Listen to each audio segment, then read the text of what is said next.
ጦርነቱ እንደገና እንዳይነሳ ተሰግቷል። የእስራኤል ሰፋሪዎች ከሰሞኑ ያደረጉት ተግባር ብዙዎችን እያስቆጣ ነው። ብሩክ ኒውስ የተገኘበት ፕሮግራም ላይ የፈረንሳዩ ፕሬዝዳንት ምንድነው ያደረገው? የትግራይ ሲኖዶስ አክሱምን ቅድስት ከተማ ማለቱ ለከተማዋ ሙስሊሞች ከባድ ስጋትና ቅሬታን ፈጠረ። ከዚህ ቀደም በዲግሪ የተመረቃችሁ እንዲሁም ለመመረቅ የደረሳችሁ ጦርነቱ እንደገና እንዳይነሳ ተሰግቷል። ትራምፕ ኢራን ለሰላም ጥያቄው የሰጠችውን ምላሽ ፈጽሞ ተቀባይነት የለውም ሲሉ ውድቅ አድርገውታል። ኮፒ ሊንክ እያደረጋችሁ ተከታተሉኝ። ቫይራል ይውጣ ይህ ቪዲዮ። በመካከለኛው ምስራቅ ለሳምንታት ጋብ ብሎ የነበረው ጦርነት በድጋሚ ሊቀሰቀስ ይችላል። ፕሬዝዳንት ዶናልድ ትራምፕ ኢራን ለሰላም ጥያቄው የሰጠችውን ምላሽ ፈጽሞ ተቀባይነት የለውም ሲሉ ውድቅ አድርገውታል። ውጥረቱ ነግሷል። ታዲያ ኢራን ምን አለች? በፓኪስታን በኩል በላከችው ምላሽ መሰረት ጦርነቱ በሁሉም ግንባሮች በአስቸኳይ እንዲቆም ትፈልጋለች። አሜሪካ በወደቦቿ ላይ የጣለችው የባህር ከበባ እንዲነሳና የታገደባት ገንዘብ እንዲለቀቅ ጠይቃለች። በጣም ወሳኙ ነጥብ ደግሞ የኒውክሌር ጉዳይ ነው። ኢራን ያከማቸችውን የበለጸገ ዩራኒየም በከፊል ለሕዝብ አገልግሎት ልትጠቀም፣ ቀሪውን ደግሞ ከአሜሪካና ከእስራኤል ጋር ወዳጅ ላልሆኑ ሀገራት ልትሰጥ ተዘጋጅታለች። ነገር ግን ትራምፕ ይህንን አልወደዱትም። ፕሬዝዳንቱ ምላሹን አነበብኩት፣ አልወደድኩትም ነው ያሉት። ትራምፕ ኢራን ዩራኒየሙን አሳልፋ እንድትሰጥና የኒውክሌር ጣቢያዎቿን እንድታፈርስ ይፈልጋሉ። በሌላ በኩል ደግሞ የእስራኤሉ ጠቅላይ ሚኒስትር ቤንያሚን ኔታንያሁ ይህንን ሐሳባቸውን ጠንከር አድርገው ይጋራሉ። ኢራን እጇ ላይ ያለውን ዩራኒየም ሙሉ በሙሉ ሳታስረክብና የኒውክሌር ማዕከላቶቹን ሳታወድም ጦርነቱ አላለቀም እያሉ ነው። ኢራን ግን የኒውክሌር ጣቢያዎችን አላፈርስም ብላ ቆርጣ ተነስታለች። የኢራኑ ፕሬዝዳንት መሱድ ፔዜሽኪያን በቅርቡ እንደተናገሩት በጠላቶቻችን ፊት አንገታችንን አንደፋም፣ ድርድር ማለት እጅ መስጠት አይደለም ብለዋል። ኢራን የአሜሪካንን ይሁንታ ለማግኘት ብላ የምታደርገው ምንም አይነት ስምምነት እንደሌለና ውሳኔዎቿ የራሷን ስልታዊ ጥቅም ብቻ የተከተሉ መሆናቸውን በተስኒም የዜና ወኪል በኩል በይፋ ገልጻለች። ትራምፕ ኢራን በሰላም ካልተስማማች ከዚህ በፊት ታይቶ የማይታወቅ የቦምብ ድብደባ እንደገና እንደሚጀምር አስጠንቅቀው ነበር። ትራምፕ የኢራንን ነጥቦች ውድቅ ማድረጋቸውን ተከትሎ በዓለም ገበያ ላይ የነዳጅ ዋጋ በከፍተኛ ሁኔታ መልሶ ማሻቀብ ጀምሯል። ይህም በዓለም ኢኮኖሚ ላይ ሌላ ስጋት ፈጥሯል። ቀጣይ ሰላም ወይንስ ዳግም ጦርነት? እናንተ ምን ይመስላችኋል? ኮሜንት ላይ ሐሳባችሁን አጋሩኝ። ቸር ያሰማን። ከዚህ ቀደም በዲግሪ የተመረቃችሁ እንዲሁም ለመመረቅ የደረሳችሁ የግድ ልትሰሙት የሚገባ መረጃ ነው። የዲግሪ ሰርተፊኬት ህትመት በአንድ ማዕከል ብቻ ሊከናወን መሆኑ ተሰምቷል። ትምህርት ሚኒስቴር ሐሰተኛ የትምህርት ማስረጃን ለመከላከል የከፍተኛ ትምህርት ተቋማት ተመራቂዎች የዲግሪ ሰርተፊኬት በአንድ ማዕከል ብቻ እንዲታተም ወስኗል።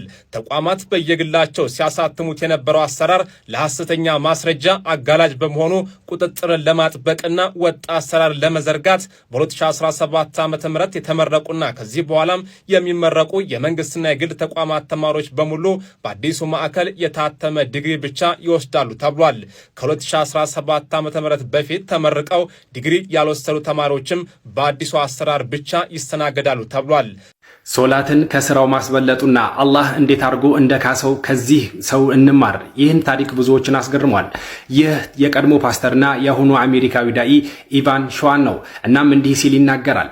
በአንድ ወቅት የግንባታ ስራ እየሰራው ባለበት ወቅት የጁምዓ ሶላት ይደርሳል። እናም ያንን የጁምዓ ሶላት ለመስገድ እንዳለብኝ ላሰሪው ስነግረው እርሱ ግን እንደማይችል ይነግረኛል። እኔም ውዱዬን አድርጌ ዝም ብዬ ሄድኩኝ ይላል ማለት ነው። በዚህ ጊዜ ነበረ የጁምዓ ሶላቴን ሰግጄ ዱዓ እያደረግኩኝ አንድ ወጣት ወደ እኔ ይመጣል። ቀጥታ የጠየቀ ጥያቄ ቢኖር ስራ አለህ እንዴ የሚል ነበረ። እኔም እስከ ቅርብ ሰዓት እንደነበረኝና አሁን ግን ስራ እንደሌለኝ ነገርኩት ይላል ማለት ነው። እናም እሱ የኢማሙ ልጅ እንደሆነና ፒዛ ቤት እንዳለውና እዛ ተቀጥሮ መስራት እንደሚችል ጠይቋል። እርሱም መስራት እንደሚፈልግ ይነግረዋል። የአላህ ስራ ደግሞ ርዝቁ መጀመሪያ ከሚሰራበት ከግንባታ ስራው በሁለት እጥፍ የበለጠ ደሞዝ ነበር እንግዲህ ይህ ልጅ ያቀርበለት ማለት ነው። እናም ኢቫን ስለዛ ሁኔታ ሲያስረዳ ማለት ነው ከቀድሞ ስራዬና ከአዲሱ ስራዬ የነበረው ክፍተት የሁለት ሰዓት ብቻ ናት ሲል ነበረ። ይህ ሰው እንዳልኳችሁ የቀድሞ ፓስተርና በእስር ቤት ውስጥ ነው እስልምናን የተቀበለ አሁን ደግሞ ሙስሊም አሜሪካዊ ዳኢ ነው። በአንድ ወቅት ስለ ርዝቅ የተናገረበት የሱ ታሪክ ነው። ሱብሃን ሱብሃንአላህ እውነት ነው። እኛ አላህን ያዝ እንጂ አላህ በየትም በኩል አድርጎ እኛን ይመነዳናል። እስኪ በኮሜንት እየገባችሁ ማሻአላህ በሉት። የትግራይ ሲኖዶስ አክሱምን ቅድስት ከተማ ማለቱ ለከተማዋ ሙስሊሞች ከባድ ስጋትና ቅሬታን ፈጠረ። ሲኖዶሱ ውሳኔውን ያሳለፈው አክሱም የህገ ልቦና የኦሪትና የክርስትና እምነት መሰረት መሆኗን በመጥቀስ ቢሆንም ይህ እርምጃ ከሀገሪቱ ህገ መንግስታዊ የሴኩላሪዝም መርህ ጋር የሚጋጭና የከተማዋን ሙስሊም ነዋሪዎች መብት የሚጋፋ ነው ተብሏል። የህግ ባለሙያዎችና የመብት ተሟጋቾች እንደሚያስረዱት አክሱምን የአንድ ሃይማኖት ብቻ ቅድስት ከተማ አድርጎ መሰየም አስተዳደራዊ መዋቅሩን ከሃይማኖት ጋር በማቀላቀል የሌሎች እምነት ተከታዮችን በተለይም የሙስሊሙ ማህበረሰብ ያገድላል ተብሏል። ይህ አይነቱ ውሳኔ የከተማዋ ሙስሊሞች የመስጊድ ግንባታ፣ የመቃብር ቦታና ሂጃብን የመሰሉ ይበልጥ እንዲገደቡ ከማድረጉም በላይ ለዘመናት በከተማዋ የኖረው ማህበረሰብ እንደ ሁለተኛ ዜጋ እንዲታይ የሚያደርግ ስጋትን ደቅኗል። በሌላ በኩል ሲኖዶሱ ለአጼ ዮሐንስ አራተኛ የሰጠው የሰማዕትነት እውቅና የታሪክ ምሁራንና ሙስሊሙ ማህበረሰብ በእጅጉ አስቆጥቷል። አጼ ዮሐንስ በኢትዮጵያ ታሪክ ሙስሊሞችን ተጠመቁ ካልሆነ ሀገር ለቃችሁ ውጡ በማለት ያስገደዱ፣ የእስልምና መጽሐፍትን ያቃጠሉና አሻፈረኝ ያሉትን ያስጨፈጨፉ መሪ መሆናቸውን ታሪክ ይመሰክራል። ይህ ጥቁር የታሪክ ጠባሳ ያለ መሪውን በሰማዕትነት ማውደስ በወቅቱ የተፈጸመውን ግፍ እንደ መደገፍ የሚቆጠርና በሙስሊሙ ማህበረሰብ ላይ የተፈጸመውን ታሪካዊ በደል የሚዘነጋ አድራጎት መሆኑ ተገልጿል። በተጨማሪም ባለፈው ሚያዝያ 2 ቀን 2018 ዓመተ ልደት በአክሱም ሹቅ መስጂድ ውስጥ ዱዓ ላይ በነበሩ ሙስሊሞች ላይ የደረሰው ጥቃትን አስመልክቶ ሲኖዶሱ የሰጠው ማብራሪያ ሌላኛው አነጋጋሪ ነጥብ ሆኗል። በተጨባጭ ሼህ መሐመድ አወለን ጨምሮ በርካታ ምዕመናን ተደብድበው ሆስፒታል መግባታቸው እየታወቀ ሲኖዶሱ በመግለጫው ተበዳይ ሙስሊሞችን በጸብ አጫሪነት መክሰሱ የፍትህ መዛባትና የጋራ አብሮነትን የሚጻረር ነው በሚል ታውግዟል። በአጠቃላይ ሲኖዶሱ ውሳኔዎች አድሏዊና የዜጎችን እኩልነት የሚጠሱ በመሆናቸው አክሱም የሁላችን ከተማ መሆኗ ቀርቶ የአንድ እምነት ተከታዮች ብቻ ተደርጋ መታሰቧ በቀጣይ ለሃይማኖት ግጭት መንስኤ እንዳይሆን ስጋትን አጭሯል። በመሆኑም መንግስት የዜጎችን እኩልነትና የሃይማኖት ነጻነትን የማስከበር ህገ መንግስታዊ ግዴታውን እንዲወጣም ጥሪ ቀርበዋል።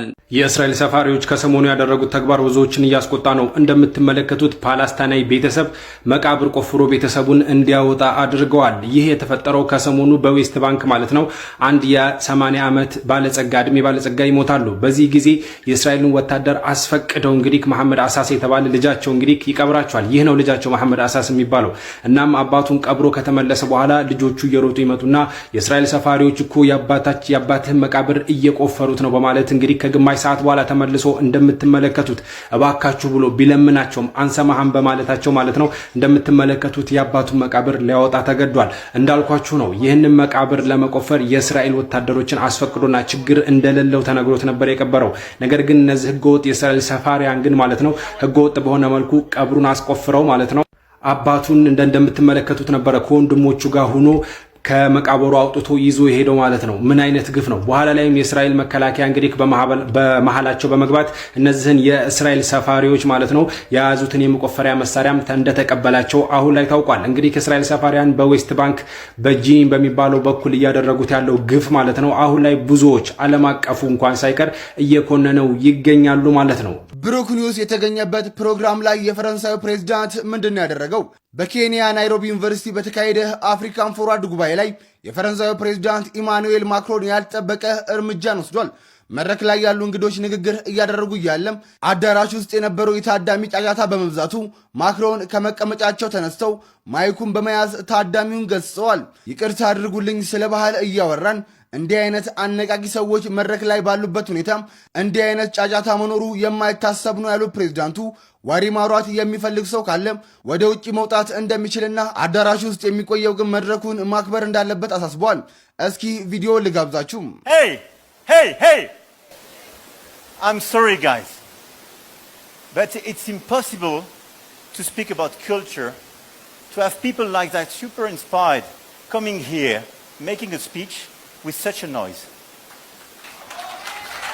በኋላ የምታዩት ወደብ የቻይና ወደብ ነውና ከ10 ቀን በፊት ማለት ነው ቻይና ለ53 የአፍሪካ ሀገራት ከታሪፍ ነፃ ኤክስፖርት እንዲያደርጉ ፈቅዳላቸዋለች እና ማለት ትልቅ ነገር ነው። ላይክ እንደዚህ ስኬል በአንዴ ማለት ነው ተፈቅዶ አያውቅም። ላይክ ሀያል ሀገር የሚባሉት ሀገራት በእንደዚህ ያህል ፈቅደው አያውቁምና የምር ለአፍሪካ አዝነው ነው ማለት ለአፍሪካ እንዲጠቅማት ብለው ነው ወይስ ሌላ አጀንዳ አለው ከኋላ ምናምን የሚባል ነገር በዚህ ሰዓት ላይ ላይክ ለአፍሪካኖችም ሆኑ ለሌላ ሀገር አናሊስቶች ሀሳብ ሆኗል። እና ምንድነው ትልቁ ኢሹ ማለት ነው ቻይኖቹ ማለት ነው ይሄን ነገር ሴል እያደረጉ ያሉት ይሄ ነገር ለአፍሪካ ትልቅ እድል እንደሆነ ያሉትን ሪሶርሶች በደንብ አድርጋ በነፃ ማለት ነው ኤክስፖርት እንድታደርግ ትልቅ እድል ነው የሚሉት። ግን ችግሩ ማለት ነው አፍሪካንስ ማለት ነው ልቁ ኤክስፖርት የምናደርገው ነገር ማለት ነው ሮ ማቴሪያል ነው። ልክ እንደነ ኦይል፣ ኮባልት፣ ኩፐር፣ ዳይመንድ ምናምን ነክ ነገሮች ማለት ነው። እና እነዚህ ነገሮች ደግሞ ኦልሬዲ ለቻይና ማለት ነው ፍሪ ነበር፣ ዲዩቲ ፍሪ ነበር የሚያስገቡልን፣ ያለ ታሪፍ ነበር የሚያስገቡልን። እና የቱ ጋር ነው ጥቅሙ ነው የሚሉት። እና ቻይና ደግሞ እያለ ያሉ ላይክ ይሄ እድል ነው እናንተ በደንብ እንድትጠናከሩና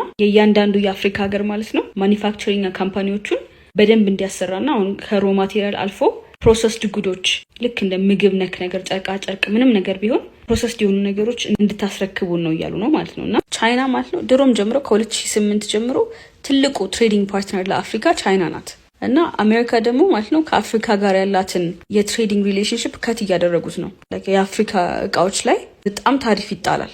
የራሳቸውን እቃ ፕሮቴክት ለማድረግ የራሳቸውን ፕሮዲሰሮች ፕሮቴክት ለማድረግ ብለው የኛ እቃ ላይ በጣም ቀረጥ ይጥላሉ። እና ምን እየተባለ ነው በቃ ይሄን እድል በመጠቀም ቻይና ቤተር ፓርትነር መሆኗን ለማሳየት እንደምታዩት ማለት ነው ለሁሉም ቻይና ቤተር ፓርትነር መሆናቸውን ነው ማሳየት የሚፈልጉት። ለኢራን ለምሳሌ ለሚድል ኢስት ኔሽኖችም ሆነ ለአፍሪካ ማለት ነው በቃ ቤተር ፓርትነር መሆን እንችላለን ማለት ከዚህ በፊት ማለት ነው ኢምፖርት የምናደርገውና ኤክስፖርት የምናደርገው ወደ ቻይና ምንም አይመጣጠንም ነበረ። ይኸው ዋና ሪሶርሳችን ላይ ዲዩቲ ፍሪ አድርገውልን ራሱ ዴፊሲት ውስጥ ነበር የኛ ኢምፖርትና ኤክስፖርት። እና ይሄን እድል ተጠቅመው ማለት ነው የግሎባል ኢንፍሉዌንሳቸውን እያሰፉ ነው ማለት ነው። ምን እንደሚመስል አያችሁት? ይሄንን ፖርት አንድ ፖርት አላቸው አንማንድ አይ ቲንክ ይሄ ራሱ ነው እና የለውም ለው ላይ ሙሉ የሚሰሩት ማለት ነው በኤአይ ነው ማለት አውቶሜት ተደርጎ ማለት ነው። ሰዎቹ ሌላ ቦታ ሆኖ ነው ሁላ የሚያዙት ማለት ነው ኤአዩ ምናምን እና ትራኮቹን ምናምን ማለት ነው። እና እነዚህ ላይ ናቸው። ሀሳብ ካላችሁ ኮሜንት ሴክሽን ላይ አስቀምጡልኝ። ፎሎ ማድረግ እንዳረሱ